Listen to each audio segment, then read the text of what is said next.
Salam əziz soydaşlar, yenə Allahın köməyi ilə sizin hüzurunuzdayam. Allah qoysa, getdikcə vəziyyətin, ümumiyyətlə İranda baş verənlərin Azərbaycanlı üzərində fokuslandığı artıq sir deyil. Böyük əksəriyyəticə yəqin ki, yəni mən belə düşünürəm, bələddir. Azərbaycan Respublikasının, Azərbaycan prezidentinin İran istiqamətində apardığı siyasət dünyanın bütün mərkəzlərində bəlkə də şok yarattı. Amma Azərbaycan prezidentinin gücü var idi. Azərbaycanın müstəqil siyasəti həmişə özünü doğruldu, özünə tərəfdaş tapıb deyə hamı İlham Əliyevi İranla bağlı atdığı addımları düzgün başa düşdü. Yəni İran Azərbaycana düşmənçilik eləyir, əvəzində isə Azərbaycan ağır gündə olduğu üçün İrana, İran xalqına, İran dövlətinə yardım əlini uzadır. Bu birinci dəstək verir, birinci dəfə. Bu birinci hal deyil. Məhz elə Azərbaycanın belə gücü də bir sıra ölkələrdə, Ermənistanda, o cümlədən xüsusilə İranın özündə düşmənlər yaradıb, düşmən yaradan faktora çevrilib. Əsasən hal-hazırda Azərbaycana qarşı ən böyük düşmənçilik mərkəzi İrandır.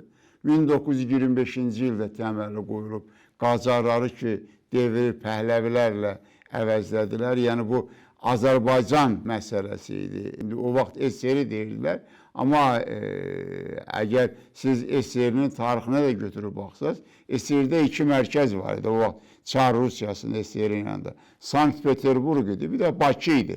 Yəni Bakı o dövrdə də elə xala-xətrin qalmasının ötəri, Azərbaycan xalqı ötəri olmayıb proseslərdə aktiv iştirak edirlər. İndi də yəni birinci dalğa anti-Azərbaycancılığı, Pəhləvilərin, Qacarların əvəzinə, yəni Azərbaycanlı sülalənin əvəzinə Fars sülaləsinin gətirilməsi effekt vermədi deyə ikinci dalğa gəldi. İslam adı ilə gəldilər ki, yəni Azərbaycanlıları bu qaydada sıradan çıxarsınlar. Azərbaycanlıları İslam inqilabının ilk illərində görürüz, Azərbaycanlıları dədə-baba torpaqlarından sıxışdırdılar, qovdular, çıxartdılar, köçürdülər. Adı nə deyirsiniz? Yəni, hətta Tehranın qırağında nə qədər, Tehranın kənarında nə qədər qəsəbə salındı. Əsas o idi ki, Azərbaycanlıların kompakt yaşamasına zərbə vurulsun. İndi də İslam inqilabının belə deyək də, yəni son illəridir. Bunu bir mənalı şəkildə demiyorlar ki, o qaydada ki, İslam inqilabı son 45 ildə bərqərar olub, o qaydada İslam inqilabı, İslami İran mövcud olmayacaq. Ya ondan əvvəlki təxminən 1 ilə 2 ilə qaydacaq. Yəni İslam inqilabının elan olunduğu ilə Seyyid Ruhullah Musavi Xomeyninin elan elədiyi İslam Respublikası prinsiplərində olacaq. O da elə Azərbaycana qarşı idi, Azərbaycancılığa qarşı idi. Ya da tamamilə formal nəsə dəki İslamla formal əlaqəsi olan bir dövlətə çevriləcək. 56 İslam ölkəsi var, müsəlman ölkəsi var. Onun 15'inin adında səhv eləmirəmsə İslam Respublikası sözü var. Amma heç birisində ali rəhbər sözü yoxdur, vilayəti fəqih prinsipi yoxdur. Amma hamısında məmurlar, dövlət adamı, əhali çox sədaqətli şəkildə dini qaydalara riayət eləyirlər. Pakistana baxın, orada şiəlik nə qədər güclüdür. Niyə görə? Çünki orada sünnilik güclüdür. Yəni onlar ondan götürür, İrandan götürmürlər. Həzrət Əlini, İmam Hüseyni mət eləyir. Amma sünni necə öz dinin təbii, o da o qaydada götürüb. İrandan güclüdür. Pakistanda şiəlik, İrandakı şiəlikdən güclüdür. Heç kəs onu dağıda bilməz. Eşidirsinizmi? Yəni, mən bir dənə qərb liderin, qərb siyasətçisinin xristiyanlıqdan danışan görməmişəm. Hətta tutaq ki, Avropanın bəzi dövlətlərində, Almaniyada tutaq ki, xristiyan demokratlar, onlar da xristiyanlıqdan danışmayıblar. Yəni, üzə vurmayıblar. Nə varsa ürəklərindədir. Yəni, şərtdə xristiyandılar. Azərbaycanın başına ne oynaştılar ki, Azərbaycan agrar ölkədən qırağa çıxmasın. Müsəlmandır.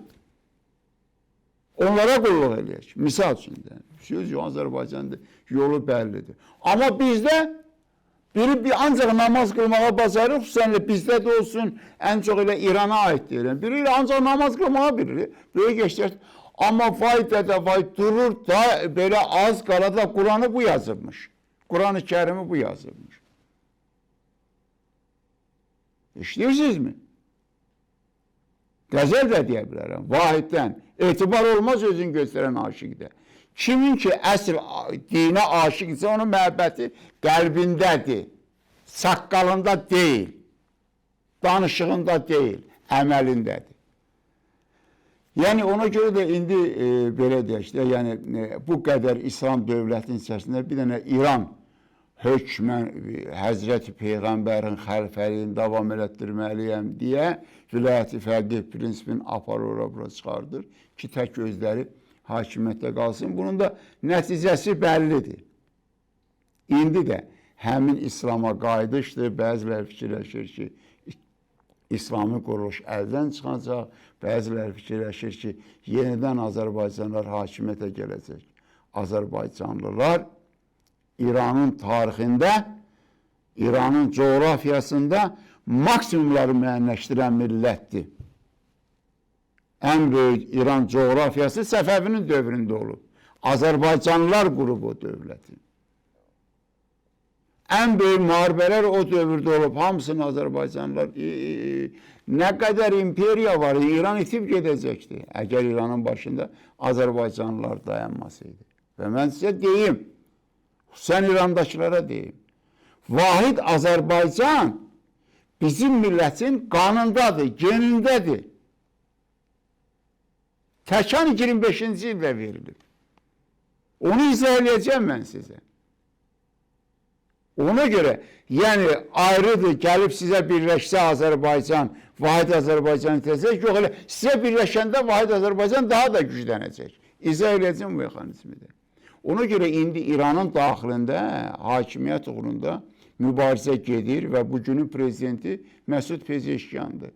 Hamı hesab edir ki, Məsud Pezeşkiyanın İlham Əliyevlə sıx əlaqəsi var və İlham Əliyev orada Azərbaycanlının prezidentidir. Məsud Pezeşkiyan burada Azərbaycanlı prezidentidir. Hökmən İranda gələcək dəyişiklərdə Azərbaycan parametri üstün olacaq. Bu elə həqiqətən də belədir. Və Məsud Pezeşkiyanın prezident olmağının da böyük rolu var. Məsud Pezeşkiyanın İlham Əliyevlə şəxsi münasibətlərinin üstün olmasının böyük rolu var. Məsud Pezeşkiyanın ətrafının böyük rolu var. Məsud Pezeşkiyanın seçki-qabağı kampaniyada iqtisadi doktrina, yəni İranın quberniyalarının iqtisadi müstəqillik vermək doktrinası əla doktrinadır. İşə kömək edən doktrinadır. Bu yolu gedir də. Bu demir ki, mən hökmən ali rəhbər olmalıyım. Və siz burada niyə indi Azərbaycanın üstünə hücuma keçirsiniz? Pakistanın vasitəçiliyi oldu, gördünüz. Pakistanın gücünü siz əvvəlcə Ermənistan, Azərbaycanı 44 günü müharibədə görmüşdünüz. Şəxsən sizin qabağınızı alan Pakistan oldu. İndi də görürsünüz, ABŞ pauza elan elədi, danışıqlar elan elədi, amma siz danışıqları riayət eləmədiniz. ABŞ-ın öz daxili qaydasına görə müharibəni başlamalıydı. Başlaya bilmədi. Ancaq Pakistana görə. Pakistan dedi, müharibəyə başladı. ABŞ da qulaq asır. Çünki güclü dövlətdir. ABŞ dünya miqyasında güclü dövlətsə, Pakistan ən azı bu regionu yiyəsidir. Misal üçün. Amma Allah əvvəldən heç müharibə olmaya da bilərdi. Siz indi gücün vasitəçiliklər rolunu gördünüz. Əgər Türkiyə Erdoğan vasitəçilik eləsəydi, İsrail Erdoğanın qorxusundan müharibə İrana hücuma keçə bilməzdi. Amerikan da darıca müharibəyə çəkə bilməzdi. Yəni ona görə Pakistan amilinə görə bəlkə də Rusiya ilə intensiv danışıqdasınız. Bəlkə də fikirləşirsiniz ki, İran Ərəb dövlətləri tərəfindən izolyasiyada qalacaq. Bunun Rusiya ilə əlaqəsi olsun, Rusiya vasitəsilə Avropaya çıxsın, Gürcistan vasitəsilə Avropaya çıxsın və bu yol Azərbaycan Respublikası vasitəsilə mümkündür. Əlbəttə, nəzəri cəhətdən Ermənistandan mümkündür. Amma o Ermənistandan nəzəri cəhətdən mümkünlüyün iki dənə praktiki cəhətdən və yaxud əyani cəhətdən iki dəhşətli dərəcədə böyük gəncəli var. Əvvəla bu vaxta qədər 30 ildə siz elə cəhd eləmişsiniz, Azərbaycanı da aldatmışsınız, Ermənistandan dəmir yolu çəkəcəksiniz, avtomobil yolu çəkəcəksiniz, hələ çəkə bilməmişsiniz.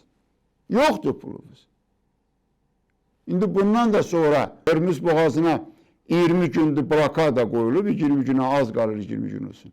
Neft kəmərləri, neft quyuları işləyir, neft çıxır, nefti qoymağa yeri yoxdur, tankerlər çıxmır, az qala Amerikaya yalvarırsınız.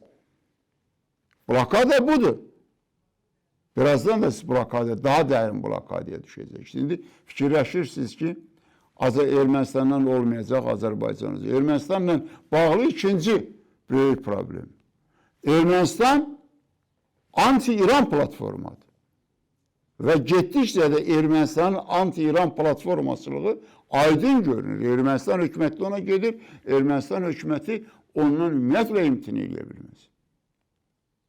Eynən Amerika, İsrail, Ermənistanda da, yəni İranın şimal tərəfində ciddi yarada bilər. Amma bu iş düzəltidir.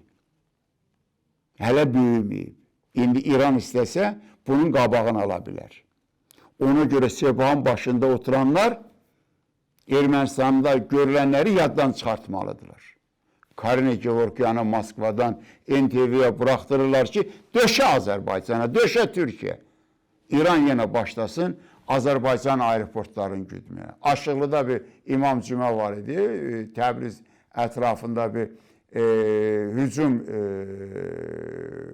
ordusu, Sepahın bir hücum briqadası vardı. Onun imam cüməsi durub elə Füzulda aeroporta baxırdı. Qalxır, düşür, elə bilirdi.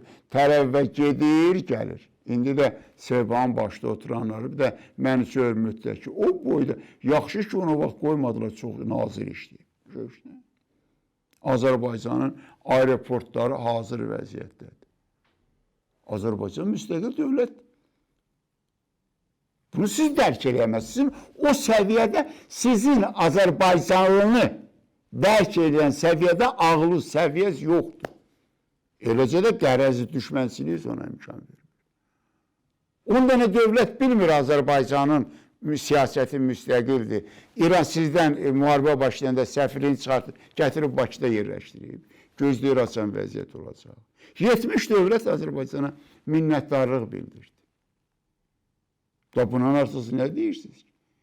Rusiya bizə deyib gedək İranın üstünə, Amerika bizə deyib gedək İranın üstünə, İsraildən siz qoşursunuz, amma İsrail Azərbaycana nə qaydada gəlir, bunu çox gözəl bilirsiniz. Rayonlarımızı İran boşaltdırandan sonra ermənilərə kömək eləyib İran rayonlarımızı boşaltdırandan sonra İsrail gəldi. İsrail təklif verdi və İsrail dəvət eləmədi ki, təklif verdi, qəbul edir. Bunu demişəm, bundan da sorula bilər deyəcək. İndi də siz düşmüşsünüz yenə Azərbaycanın üstünə. Bir dəstə İranda rəhbərlikdə olanlar, görünür Pezeşkiyanın ətrafında olanlar. Azərbaycanın son bu müharibə dövründə elədiklərinin mahiyyətini başa düşür, minnətdarlıq bildirir, dəyər verdirir. Hətta vaxtilə anti-Azərbaycan ekspertlərdən birin o gün çıxartmışlar o kompasın yarımçıq formatına, Səhər Azəri telekanalının kompasını yarım. O, ömrü boyunca Azərbaycan əleyhinə danışıb. Ancaq Azərbaycan, Təbrizdən jurnalisti. O çox da Azərbaycana minnətdarlıq bildirdi. Təsəvvür edirsiniz ki, yəni Azərbaycan imkan vermədi ki, onun ərazisinə raket, top İrana atır. İndi İranda hakimiyyətin bir qrupu bu vəziyyətdədir. Öbürü qrupu isə təzədən dünəndən Karina Gevorkyanı Sepah, o Sepahın sözçüsüdür. O qadın Sepahın sözçüsüdür. Özü köhnə sözləri danışır. Məsələn, tutaq ki, İndi Ermənistanın ABŞ-la əlaqələri nə yerdədir, İsraillə əlaqələri nə yerdədir? Bundan xəbəri yoxdur, heç nəzərinə də almır. İrana qarşı şimaldan hücum hazırlanır və bunu Azərbaycan və Türkiyə edir. Ermənistana bax da görüb, Ermənistan nə işlərlə məşğul? İranda da Amerikanın Ermənistan üzərində iş qurmağının əsas mahiyyəti ondan ibarətdir ki, İran Ermənistanda görülən işləri görmür, eşitmir, bilmir. Amerika bilir ki, İran xüsusən Ermənistan istiqamətində kardır, kordur, laldır. Danışa bilməz. Erməni İranın təpəsinə vurar, İranın başında oturanların təpəsinə vurar. İranın Allahı erməninin, İranı sitayiş elədiyi erməninin alır. O Allah İrana qənim olar. Arkadaş, nə olmalıdır? NATO Ermənistanda, Avropa İttifaqı Ermənistanda, NATO, Amerika Ermənistanda hərbi təlim keçirdir. Öz ölkəsindəki erməni hərbiçiləri yığıb gətirir ora. Dünənləri erməni hərbiçilərin Amerika apardı, öz sərhədini yoxlatırdı.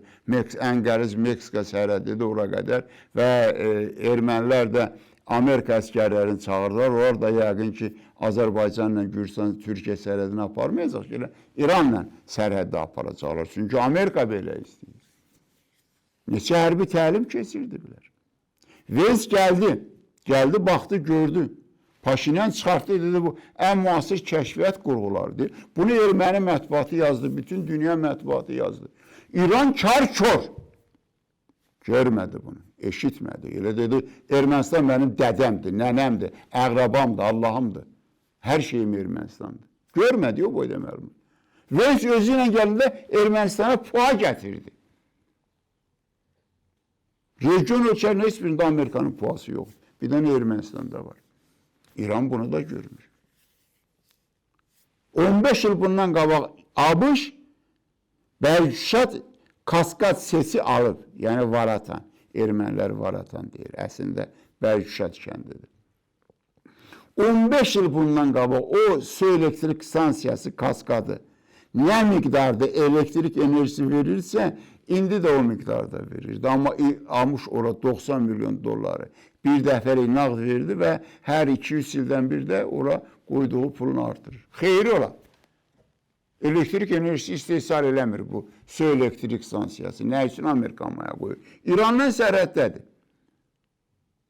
İran tripin əleyhinədir, oradan qatar gedəcək, qatarın üstündə antena olacaq, o antena İranı görəcək. Yox, neyinir Amerikan? Varatanda qurub, Bərküşatda qurub da, İran adını tuta bilər, erməni gözün çıxardar İranı. Amulsar, Lidyan, Qızıl Yatağıdır, o da İranlı, Ermənistanındır, İranla sərhəddədir. Yox, İranın Ermənistandakı səfirinin binası dünyada ikinci binadır. Bəlkə bir 2000-3000 dəniz piyadası, Amerika dəniz piyadası yerləşdirir. Bu dünyada əfsanədir, Amerika dəniz piyadası. İranın bu başından vurub, lazım olsa, o başından çıxarlar, istəsələr. Ona bir irad bildirib İran. İranın, ABŞ-ın Ermənistandakı səfirliyi 3 dildə rəsmən işləyir. Rəsmən 3 dildə işləyir. Bu İngilis dilində işləyə bilər, bunun doğma dövlət dilidir. Erməni dilində işləyə bilər, bu dislokasiya olunduğu ölkənin dilidir. Bəs fars dilində niyə işləyir?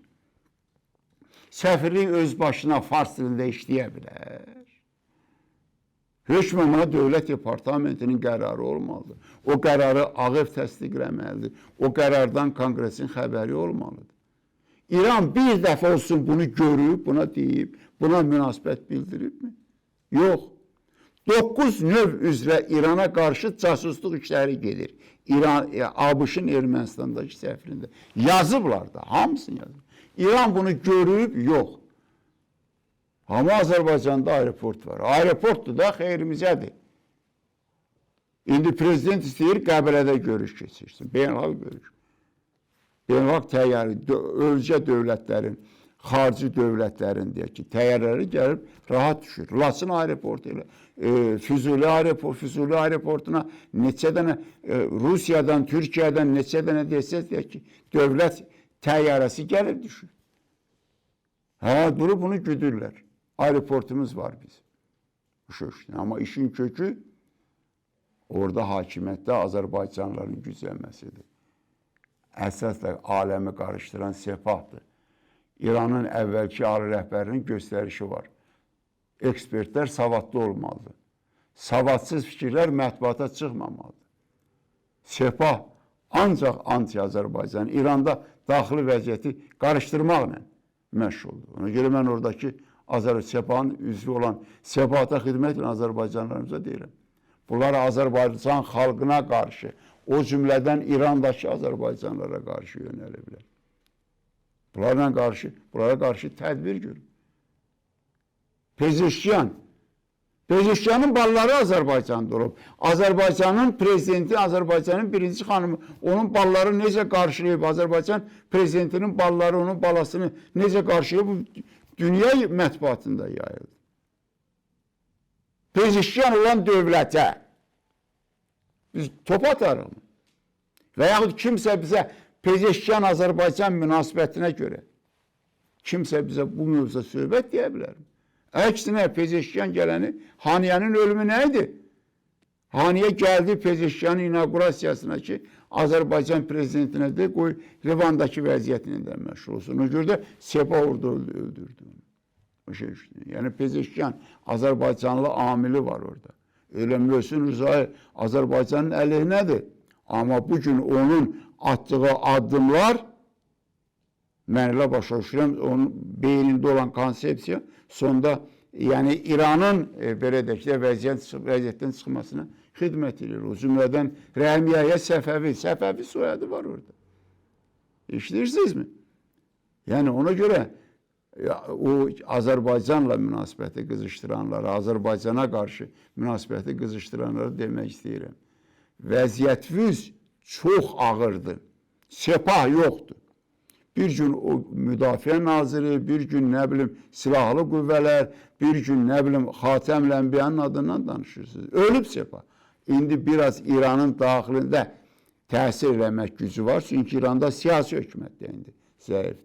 Bunun hesabına Sepah görünür. Onu da yığışdırın. Əziz soydaşlar, mən elə başa düşürəm inşallah. Bugün sizin belə deyək, kifayət qədər məsuliyyətli aktiv dövrünüzdür. Çox vacib məsələdir. Yəni, bugün İrandakılar, İranın Sepahı, fanatları, Firdovsidən gəlmə, çürük fars ideologiyasının daşıyıcıları görməlidir. Azərbaycanın gücünü, Azərbaycancılığın gücünü görməlidir. Bugün Azərbaycanlılar İranı bütöv saxlamalı, gücümüz var. Mən vahid Azərbaycan ideyasından danışmıram. İranın bütövlüyündən danışıram. Azərbaycanlılar İranı bütöv saxlamalıdır və bütöv İranı Azərbaycan mərkəz idarəçiliyinə çevirməlidir. Onunla da Allahın köməyini bu işlərin hamısının kökü kəsiləcək, bu söhbətlərin. Bu da hamıdan çox sizdən asılıdır. Hərəniz öz bildiyiniz qaydada bu istiqamətdə aktivliyinizi göstərin. Çox sağ olun, minnətdaram və mən belə ümidliyəm ki, Allah yenə bizə fürsət verəcək, yenə biz inşallah görüşə biləcəyik.